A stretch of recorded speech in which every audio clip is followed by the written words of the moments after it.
Thank you very much to all of the testifiers. I'll now turn to the Vice Chair, Senator Murkowski. Thank you, Mr. Chairman, and I join you in thanks and appreciation. I think that this was a good overview of these areas that are so important. Everything from education to economy to what is happening with agriculture. Clearly, implementation of infrastructure, housing. These priorities have been well articulated. So I appreciate what you have shared with the committee. Ms. Borromeo, I want to drill down on some of the specifics because you were very succinct in providing us 4 suggestions, and what I particularly like is I think that they are imminently achievable. Certainly things like being able to submit compliance reports by utilizing mail rather than online, which we know in far too many of our Alaska Native communities and in so many parts of Indian country. Broadband is still not where we want it to be, despite our good infrastructure bill.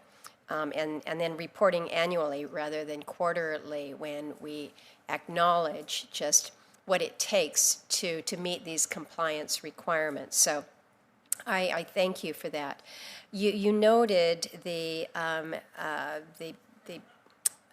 priority for making consortium applications eligible. And I think you've hit on something that is really key to us in recognizing that AFN and other tribal consortia make use of economies of scale to ensure that some of the smallest villages, which oftentimes have absolutely the highest need, can benefit, but they simply lack that capacity, the resources. You've shared how you think, for instance, in reporting annually rather than quarterly, that's a demonstrated benefit. Can you expand a little bit more for the committee on why the federal government really needs to focus on recognizing this power of tribal designation in the administration of some of these infrastructure programs? Koyana for the question, Vice Chairman Murkowski. The basic tenet and central to federal Indian law is recognizing the inherent tribal self-governance and native self-determination powers of our tribes. And when they make a designation as to who or how they would like to receive a particular federal benefit, the federal government should, absent some very serious concerns, for lack of a better word, allow that tribe to receive the benefit in the manner that it sees fit. A consortium application is a smart way of making sure that all of the resources that this committee has worked so hard to achieve and see in our communities will actually get there. And as long as the organization, whether it be AFN or any throughout Indian country or in the islands, is administering the grant program correctly, the tribe should be able to utilize that as an opportunity to receive the benefit. And having implemented these programs now for 2.5 years, I can assure you that the audit requirements are stringent, that the federal program officers are on the ball and doing their job. We have regular check-ins with ours. And also, though, that broadband is a significant portion of a grant application and compliance as well. It takes me and AFN's federal program officer for the NTIA Tribal Broadband Connectivity Program report about 1.5 hours to work on certain aspects of our compliance. And that's 2 attorneys with high-speed broadband. I can't imagine if Josh, our Standing Horse, who is our FPO for NTAI, was having to do this with 74 tribes spread out from Utiavik to Unalaska all the way down to Saxman. It would be impossible. It would be an administrative burden that would be too heavy a load to bear. Thank you for that. And I so appreciate gleaning from what AFN and others have done, some of the lessons learned here, because we need to be paying attention to that. I want to turn to you quickly, Mr. Lozano. We have heard that we're seeing some delays in BIA realty service. It's impacting home construction projects on some of our native allotments in rural Alaska and in parts of the state that are just desperate for housing. Where can federal agencies like HUD and BIA look to streamline their realty process? And is it just in simplifying the approval process? What needs to be done here?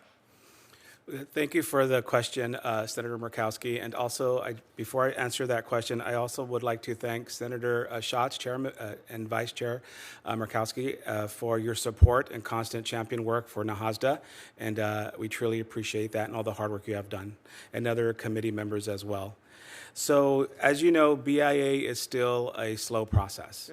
And Senate Bill 70, I think, is a perfect solution, a fix for that came out of the committee that will help BIA process and put pressure on them to process any request sooner and anything along that nature. And I think it, by making the BIA be more transparent with tribes, home buyers and lenders about where they are in the process will be a help as well.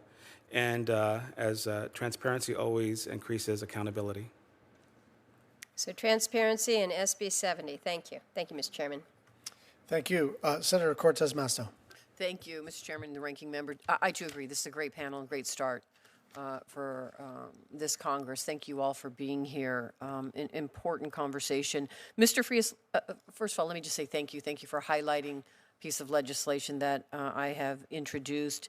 And I want to talk a little bit about this because this legislation, to me, was something that, sitting down with the tribes just in Nevada, we had focused on how we could look at and really address economic development for so many of our tribes, not just Nevada, but across the country, by looking at the tax code. And so one of the things I'm interested in, Mr. Frias, is this restriction because of the language essential government function. So in particular, if you don't mind, I would love for you to discuss the importance of repealing that language, essential government function test for tribes. Listen, according to Brookings, who's taken a look at this, state governments issue a total of $47 billion every year in non-taxable municipal bonds for infrastructure. Tribes, because of this restriction, issue less than $90 million a year. Everyone on the committees knows it's an issue. Would you touch on that a little bit and how it would make a difference? Just by repealing this, it would be for the tribes and their economic development.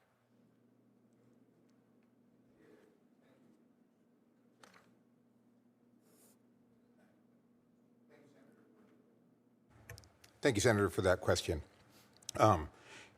Eliminating the essential governmental function test, which is an arbitrary test that prevents tribes from using tax-exempt bonds for the same type of activities that state and local governments use them for, right? It would allow us to use general tax-exempt bonds for convention facilities, for hotels, for other things, golf courses, So all we're really asking for when we look at this is for parity, for tribal governments to be treated the same as state governments. That greater flexibility, it promotes tribal self-determination, which is completely in line with the trust responsibility. It is a big hurdle for tribal governments, and I think that what you highlight is the amount to which these taxes and bonds are used by state and local governments. We can see a much greater uptake from tribal governments. If we look at example of the tribal economic development bonds, which didn't have this restriction in it, and when it was first put out as a pilot program, the cap was very quickly reached by tribes. So clearly, there's a need and a desire on the part of tribes for this sort of financing. Thank you. Thank you. And then you also talked about new market tax credits, and I just want to touch on this because another part of my the tribal tax parity bill that I've introduced, it provides a tribal set aside of $175 million for the new markets tax credit. Historically, we've seen a very low share of the tax credit allocation going to tribal lands. What are the barriers for tribal participation in the new markets tax credit program? And how do you think a direct tribal set-aside would help? I really appreciate that you included that in your legislation because I think it is really important. Since 2018, there have been no allocations from the CDFI fund to entities dedicated 100% to working in Indian country. Numerous stakeholders that I've talked to attribute this to a lack of understanding of Indian country on the part of the CDFI fund within the CDFI fund itself. A set-aside would ensure that the funds are going to entities that work in Indian country have a familiarity with Indian country and understand the unique status of tribes, rather than entities which just express an interest in working in Indian country but have no experience, don't understand the particularities, the importance of tribal law, the ways in which tribal lands are held, which can vary. It's very different in Alaska than it is down here in the lower 48. So a set-aside would make new market tax credits much more available to Indian country. And I appreciate that. Thank you. And I would offer to my colleagues to join me. It's the Native American Tax Parity and Relief Act. And we've all been talking about the needs for our tribal communities and the resources that are essential. I think part of this is giving them parity to develop their own resources through economic development. Parity with the states, parity with local governments to be able to do so. That gives them the autonomy that we are talking about, trying to provide essential resources and everything that we've just talked about here. To at least change the tax code to give them some sort of parity in this space as well. So thank you all for being here. I appreciate it, Mr. Chairman. Thank you very much. Senator Mullen. Mr. Chairman, thank you so much. Sorry if I disturbed everybody a while ago, but I really stuck my foot in my mouth back there, and everybody was laughing at me. I'm sure no one has ever done that before, but that was truly me. Ms. Zientek, thank you so much for being here. As a fellow Oklahoman, I just want to tell you I appreciate it. Your rich history in serving our communities, Potawatomi, the citizens. I think you guys had 38,000 enrollees, and now working all the way as president. Listen. I can't tell you how much I appreciate it. Working with education, the way that you do, your heart, your passion for it. You are the expert at this, and I think Indian country is very blessed to have you representing our kids and our educators. So thank you. With that being said, I'd like you to take an opportunity to just explain the unique challenges that you have with education in Indian country when it comes to funding and when it comes to especially native languages. It's something that's near and dear to our heart. I think Cherokee Nation has done a phenomenal job on immersion. My first trip with Don Young was to Alaska, and we went to different towns working with different entities trying to figure out how to keep us from losing our native languages, because there's no place in the country where we're literally losing native languages faster than Alaska right now. And it's a challenge because that's our history, right? That's our heritage. That's how we tell our stories. So can you speak to a little bit about that? Absolutely, Miigwech, for that opportunity and for those words. It's absolutely a huge issue within Indigenous communities to relearn or reclaim our native language, especially for dispersed tribes like the Citizen Potawatomi Nation. The Cherokee Nation of Oklahoma is certainly leading the way in that effort. I had an opportunity yesterday evening to meet Ms. Feeling, the wife of the late Mr. Durbin Feeling. So very grateful for the Durbin Feeling and the NALRC legislation that's been recently passed. But I think the challenges are certainly reaching our tribal citizens throughout the nation and the world. But these two laws are great first steps. I'm really eager to see how Durbin Feeling will do the assessment to know where programs are residing and what is being successful so that we can model those throughout the rest of Indian country. So, of course, more funding in that area and continued funding in that area is helpful.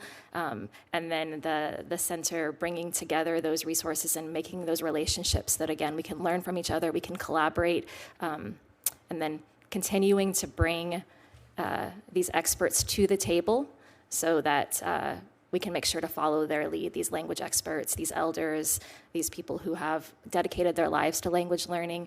They are the ones that we should be following their lead. All right. Well, thank you so much. I appreciate that. Ms. Lawrence, do you believe that 368 contracting can apply to USDA's FISA inspections for tribal beef processing facilities? I think it could, definitely. Just anything that allows our tribal communities to handle their business would be is super helpful. Just seeing all of the opportunities that come forward with self-governance and taking a look at what's really needed, I think would just help shape what is actually needed in that, in the community. So yes, I see opportunity there for sure. So if tribes could perform their own inspections, what specifically do you think that Congress needs to do in the next Farm Bill to help promote this? That specifically? I mean, right now we have Cherokee Nation, we have the Qualpauls, help me here. Creek. Yeah, Creek. And, but those are the only three that's doing it right. There's 4. 4? Which one am I missing? Do you know? Anyways, Yeah, I do. this is what happens when you don't read your questions. You're kind of going off the cuff here. But there's a good opportunity because we don't have enough inspectors anyways. It's very difficult. It's prohibitive. And it's a unique opportunity where tribes could help fill that gap. And since we have to do a farm bill this year, because we have to, I see it as a great opportunity for us to do it. And maybe that's an area that Ms. Lawrence, you and I, and whoever else would like to work on it with us, could come up with specific language to help put in there to advance true sovereignty. Absolutely. And economic growth in our backyard. Yes, we're very interested in that and would love to work with you on coming up with some language to include that in the Farm Bill. We're actually going to be having a fly-in at the end of this month to all 4 of those facilities in Oklahoma, and I welcome you to come along, but we'll be working on that. At the end of this month? Yes. Thanks for the notice. Appreciate that. maybe we can work on I that. think We'll we see might if we have can. invited you I'm already. probably here then. Yeah. Let's see if my staff could be there. We That's would like to perfect. be there. We'd like to participate in it. If I can't personally, I definitely want to make sure my team's part of it. Perfect. Thank you. Thank you, Senator Mullen. Thanks to all of the testifiers. I'm just a couple of comments before we move on. Seems to me there's consensus on the committee that we need to collect our thoughts and our proposals, and I mean on the committee as well as the expert witnesses, and come up with some discrete proposals for the Farm Bill. So let's do that together with staff. And then in the category of grants implementation, I think there's some work to do. So I'm going to start my question on grants with Chair Lindsey. Native Hawaiians are now eligible for more money than ever, but it's the problem of knowing where to look and how to apply, and then you've just bought yourself something that you have to execute and may make you subject to audit. So is there any thought for the Office of Hawaiian Affairs to serve as a resource to other Native Hawaiian organizations to identify these grant opportunities? Thank you, Senator, for asking the question and prompting supportive and collaborative strategies and solutions. I offer 3 points for the committee's consideration. First, promote a community-based mindset of collaborative versus competitive funding. This can look like OHA facilitating organizations with more federal funding, process and reporting experiences, kako'o, or support less experienced organizations to meet the front office, which is the prospecting, alignment, collaboration, application writing, implementation reporting, and back office, the responsibilities and accountabilities, for example, the operations, accounting, reporting, program evaluation, human resources, payroll, in what we describe as kaikuana, or the older sibling, or kaikaina, the younger sibling relationship. Or B, the creation and or funding of shared services organization or functions that can provide not only application of front office and back office grant-related supports.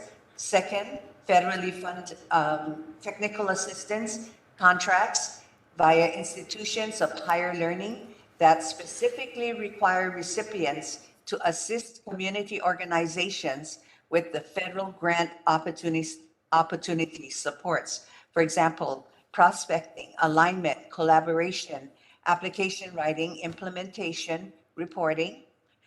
Communities are often frustrated by colleges or universities who have faculty and or staff writing for grants that do not support surrounding community-based organizations and programs. OHA could facilitate community-based relationships and collaborations with the University of Hawaii system. We have 3 campuses and 7 community colleges and community programming. And third, leverage OHA's state agency status as a conduit for federal funding to reach Native Hawaiian communities more directly via subcontracting and/or subgranting processes.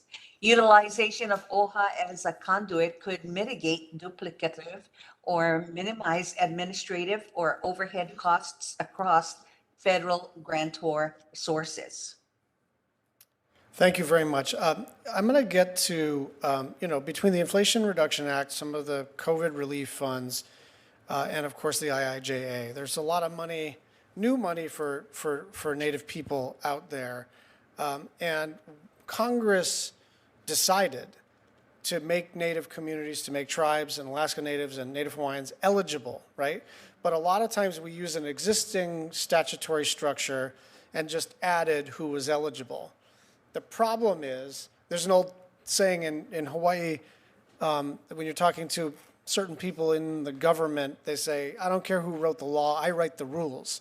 And so we're left with this problem of sort of legacy rules and architecture and processes, so that it's fine that you're technically eligible, but the way these processes roll out are basically a series of roadblocks. And so I'm going to ask this question of all of you for the record, because I think it does apply to everybody in every category: ag, housing, finance. But I'm going to start with Mr. Frias.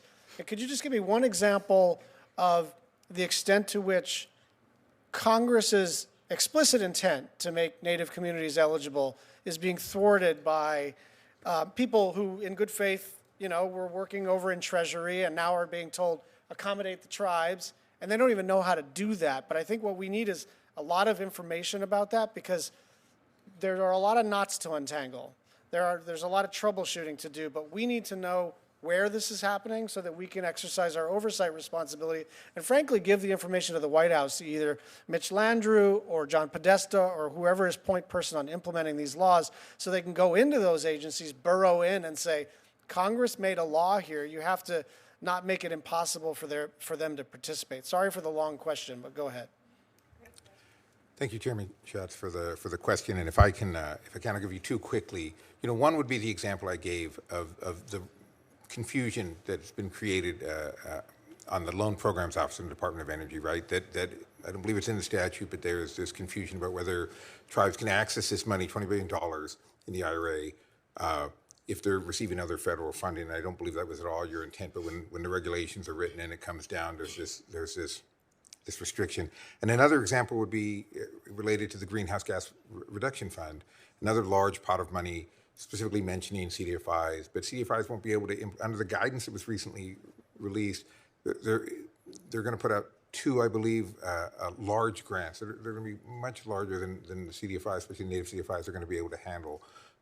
Whereas clearly the intention was to spread this money around and get it into a lot of local entities that are closer to the problem. And so those are good examples of how Congress has expressed their intent, and then when the regulations are drafted and it gets out there, there's confusion and the intent of Congress is not expressed. Please, two things. All of you, please get back to us with examples of this, because I don't want this to be an abstraction. I want us to have a list of problems to troubleshoot on your behalf, and I want to be able to hand over a list to Mitch Landrieu and John Podesta and the Office of Legislative Affairs at the White House, so that they can go in there, because I don't think that it's in their interest to have Congress's intent or President Biden's intent thwarted. It's just that people have been doing the same thing for a very long time. They are now being given a new mandate to accommodate, and they don't even know how that would go. That they would go about doing that. So we really need this information as quickly as possible, and I'm quite sure we can follow up on a bipartisan basis. Senator Daines, are you ready? I'm ready. Senator Daines. Chairman Schatz, Vice Chairman Murkowski, thank you. I want to first welcome fellow Montanan, Kari Jo Lawrence. Welcome from Billings, Executive Director of the Intertribal Ag Council. My mom and dad grew up in Billings. My dad married the girl next door from Billings, and my dad's an old Billings senior Bronx. So we feel like we're right back at home today. Yeah, great. It's also great to have a strong voice for agriculture tribes, those that are driving our number one economic driver in Montana, which is ag. So thank you. My top priorities for this Congress are some of the top issues facing Montanans. It's increasing public safety, bolstering tribal sovereignty, and passing the last Indian water rights settlement in the state. I've helped lead the effort to finalize long-standing water compacts, and I look forward to getting the job done now for the Fort Belknap community. The CSKT compact took years of work, in fact, decades of work, and a lot of negotiation. Fort Belknap will likewise take a lot of negotiation. There'll be long nights to ensure that the tribe, the counties, the local landowners, water users, and the governor of Montana can stand side by side in support. We must stay focused on the mission and pass a well-crafted bill that makes good on our promises to Indian country and Montana as a whole. I look forward to taking that settlement to the next level. Public safety has been a top priority of mine for years, and yet I continue to hear the same concerns from our tribes. Mm-hmm. I've written countless letters, nothing changes. The BIA expects us to just provide them with more funding, and the tribes see no difference on the ground. We need to empower our tribes, give them the reins, let them control their law enforcement instead of throwing money at BIA and just hoping it might stick. Putting Washington, D.C. in charge of public safety is the last thing we should be doing. Today, Congress is voting on a massive bipartisan repudiation against D.C.'s far-left pro-crime agenda.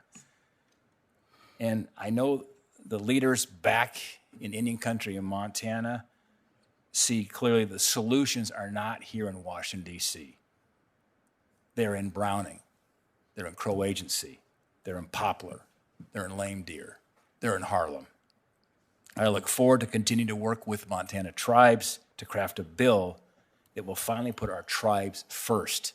As sovereign nations, they should be first in defining how they address the issues of crime and the enforcement of the law. Ms. Lawrence, I want to thank you again for coming to discuss important tribal issues and related to agriculture. It's our top economic driver in Montana. Mm-hmm. This farm bill is a chance to increase tribal participation in programs and continue to bolster food security and economic prosperity in tribal communities. Likewise, expanding the Good Neighbor Authority and supporting active forest management and public grazing will increase forest and wildlife health and better protect our communities from catastrophic wildfire. Ms. Lawrence, what actions should Congress be taking to support Montana and other ag-producing tribes in this year's Farm Bill?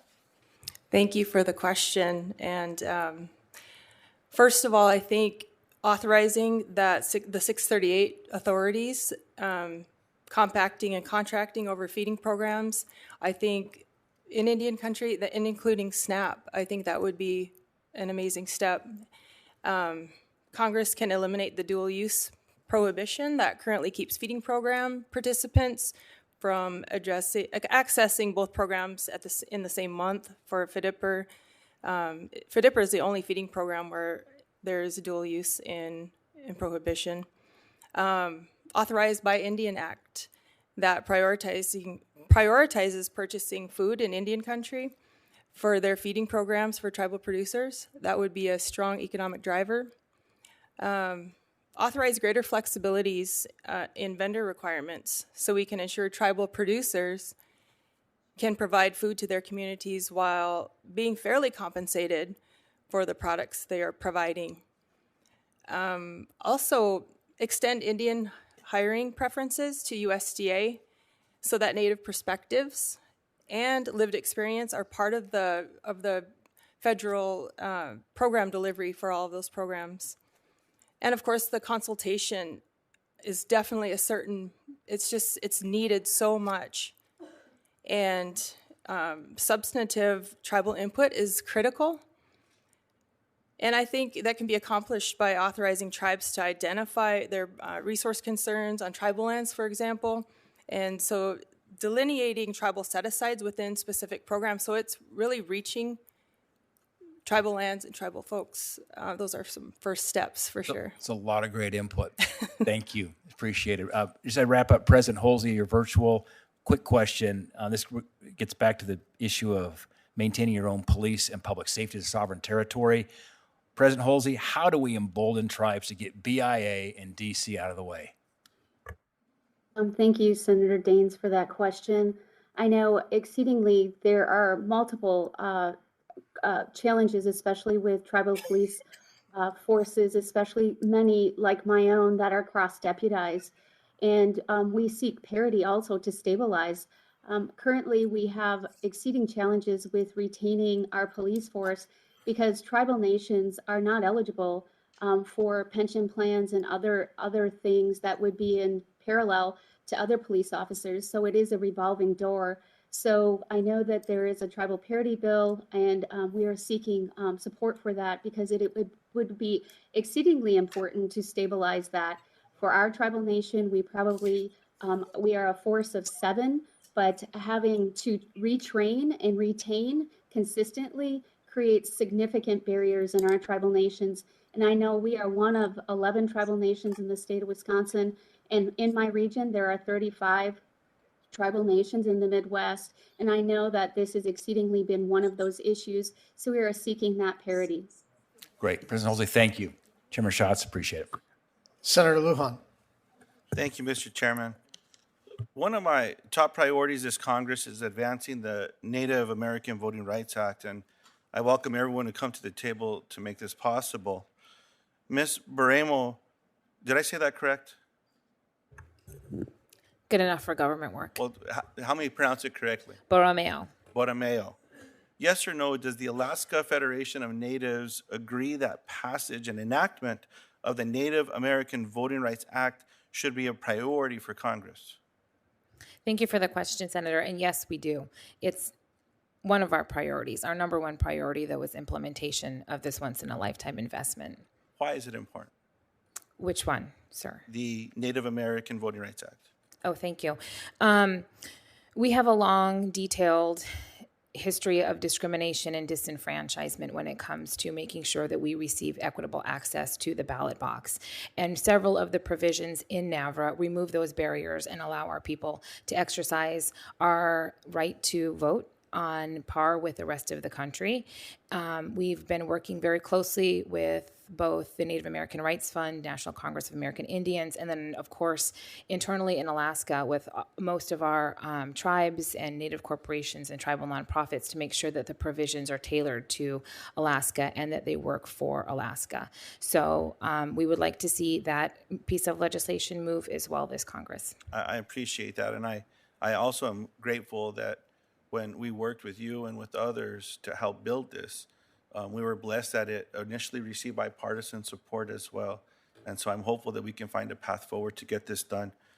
Another one of my priorities is ensuring that every tribe, especially those without broadband, can access funding Congress provides for that purpose, including the NTIA Tribal Broadband Connectivity Fund.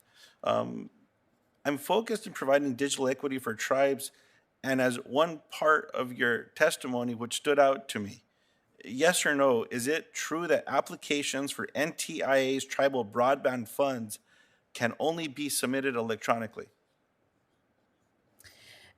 Thank you for the question, Senator. It is true that originally that was their intent. They did come around at the end of round 1 and were submitting some, we're accepting some submissions via mail, but it was very late in the process. Where we did see the bigger hang up with that, Senator, is on the Treasury's Capital Projects Fund side, which one of the stated purposes is to advance broadband in unserved or underserved areas, and you could only apply for the allocation, which was a formula allocation, non-competitive, through the internet.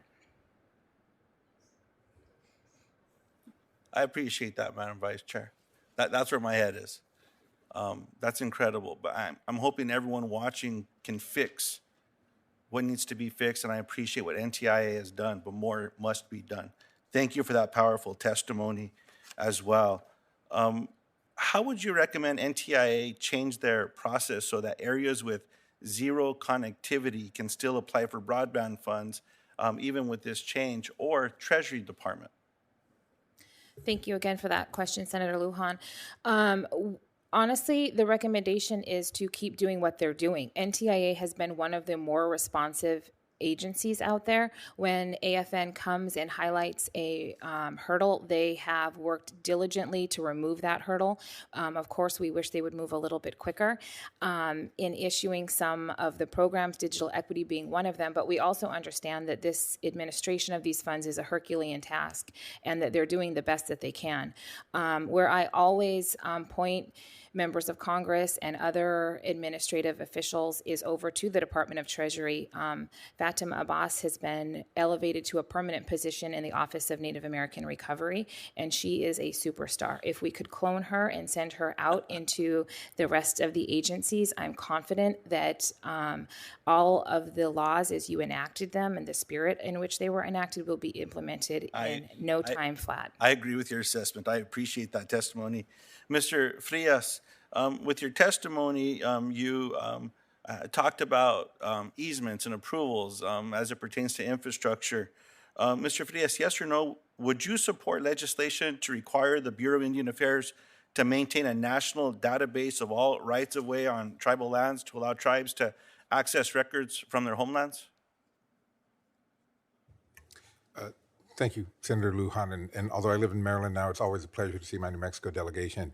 Yes, absolutely. And I would hope the legislation would also return authority to tribal governments to approve right-of-ways, leases, and permits on their own lands. I appreciate that. And Mr. Chairman, Madam Vice Chair, I know we've talked about this quite a bit, but I'm certainly hopeful that we can find a path forward. I often share the story of a bridge in Manuelito in the Navajo Nation where there was this horrific storm that came in. Declaration of disaster was issued. FEMA awarded the money, and then BIA wouldn't approve the easement. The money was lost. The money was recaptured, but it took 12 years. People had to drive miles and miles to get to school, kids. Fire engines couldn't get to emergencies. But it's what I fear that could happen to these infrastructure projects as well. And then, Mr. Chairman, if I may, just on a note of personal privilege, Mr. Frias, I hope you and I can speak about another issue, the Traditional Use Act, which is a piece of legislation I've been working on for 13 years. We can visit later, but it's a piece of legislation that encourages harmony and bringing people together.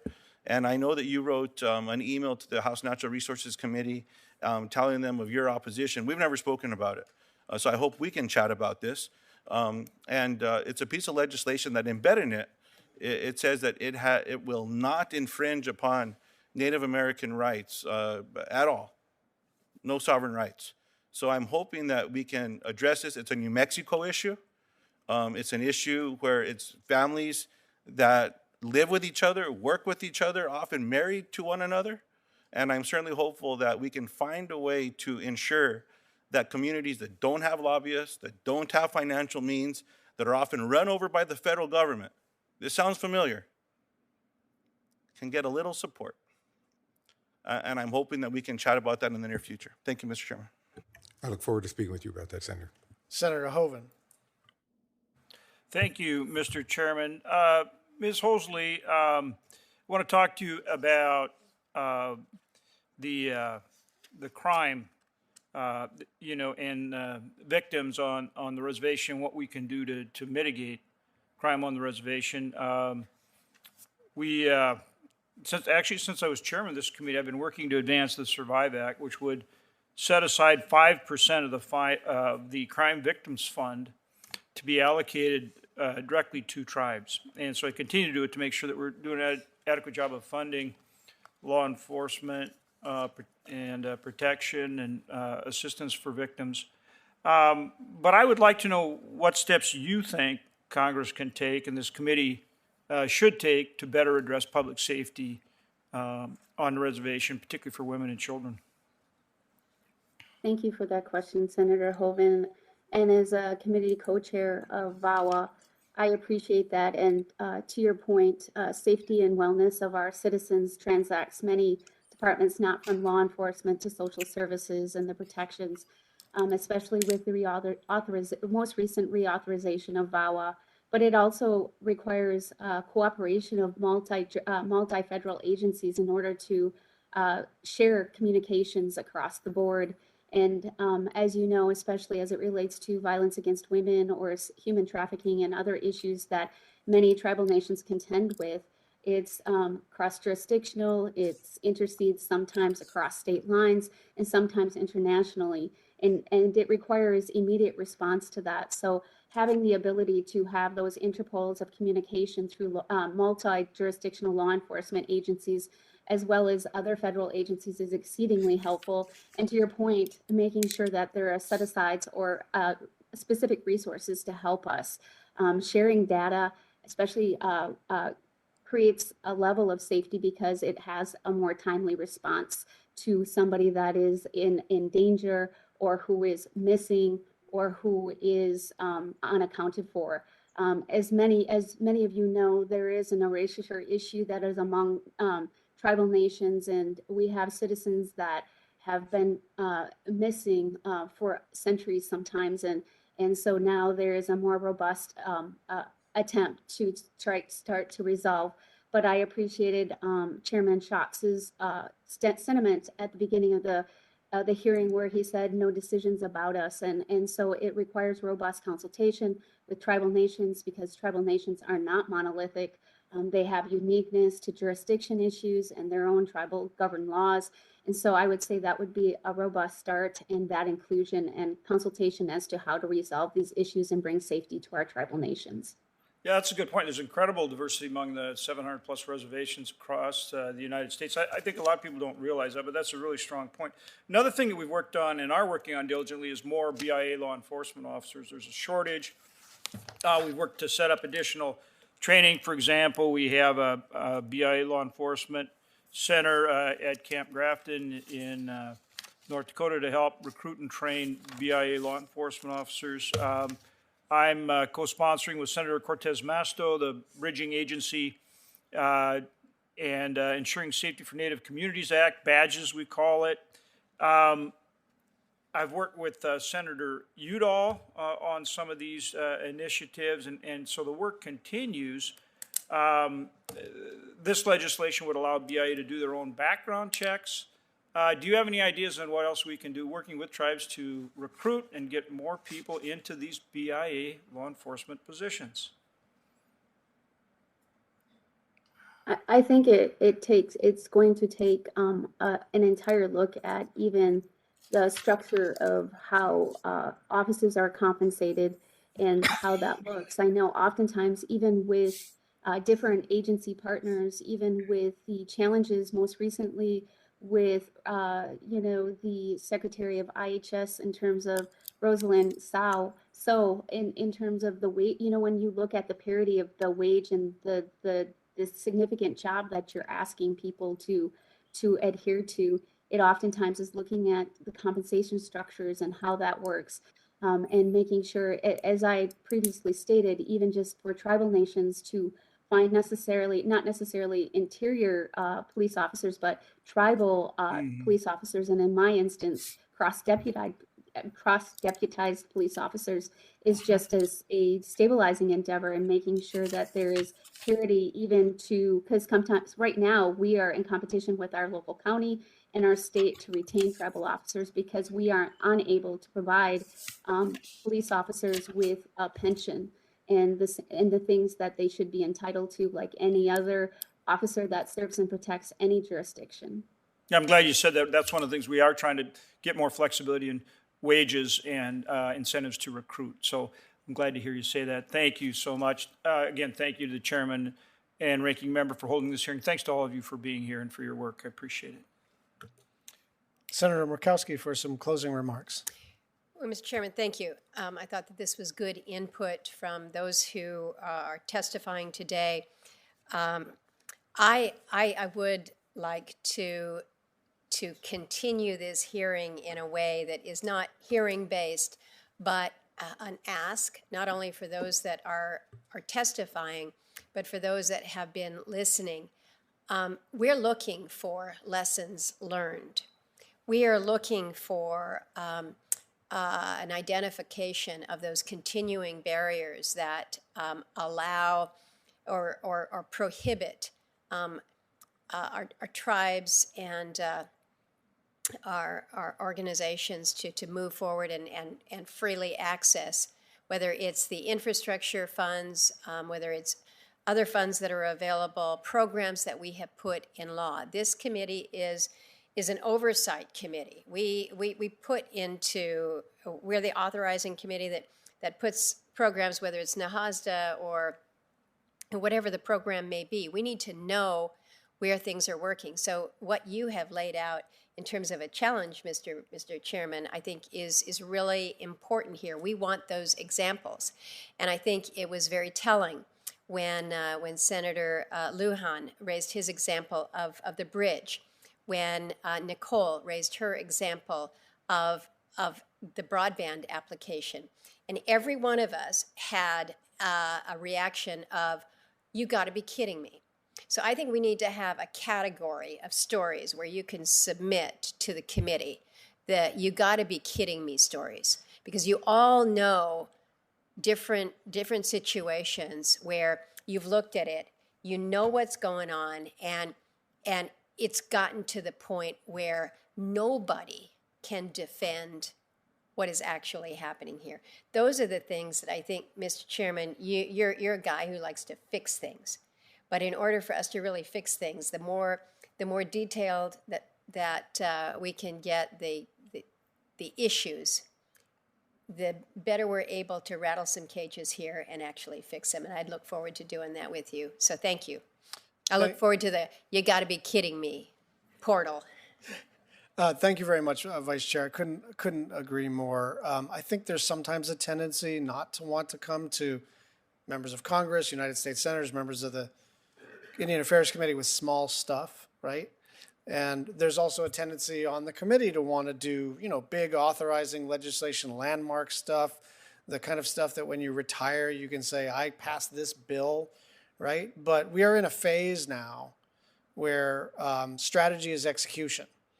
And having been a professional nonprofit executive for the earlier part of my career and doing some of those grant applications, I understand that, this stuff can be hard or this stuff can be easy. So I guess my encouragement is, yes, get us information and do so as quickly as possible, but also don't be afraid to ask for a small favor, not a big one, because sometimes it's just a nudge of an agency to undo a silly decision, and we can all benefit from the laws that we've already passed. So if there are no further questions for our witnesses, members may also submit follow-up written questions for the record. The hearing record will be open for 2 weeks. And I want to thank all of the witnesses for their time and their testimony. This hearing is adjourned.